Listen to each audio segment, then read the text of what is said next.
If you have any reservation in your mind कि अगर मैंने मराठी मीडियम में रह के पढ़ाई की है, या मेरा फैमिली बैकग्राउंड अच्छा नहीं है, या मेरी एज ज़्यादा हो गई है, या मैं वर्किंग प्रोफेशनल हूँ, उसके साथ में कैसे एग्जाम करूँ, हर एक प्रॉब्लम के लिए we have the solutions and we have the examples जिन्होंने अलग अलग तरीके से प्रिपरेशन की है।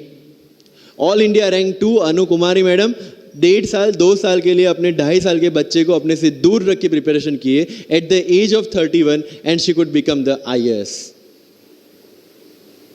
या you can take the example of Ummul Kher कि जिसको 8वीं क्लास में घर से निकाल दिया ये बोल के कि हमारे घर में बच्चियाँ 8वीं से ज़्यादा नहीं पढ़ती, और उसी झोपड़पट्टी में रह के उसने पढ़ाई की, बच्चों को ट्यूशन्स दिया, 3 दिन 4 साल पुरानी रोटियां खाई, और उसके बाद भी जवाहरलाल नेहरू यूनिवर्सिटी में से PhD करके फर्स्ट अटेम्प्ट में UPSC में ऑल इंडिया रैंक 400 समथिंग लेके आज शी इज़ डूइंग IRTS की training.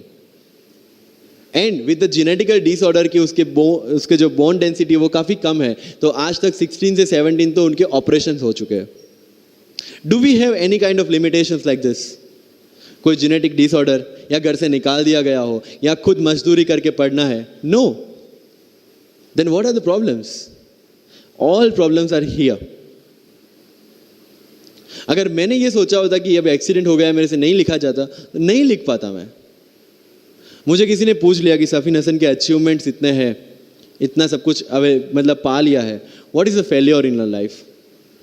And I said there is no failure in my life, there are certain experiences in my life. If you want to make it success और failure, it's in your mind.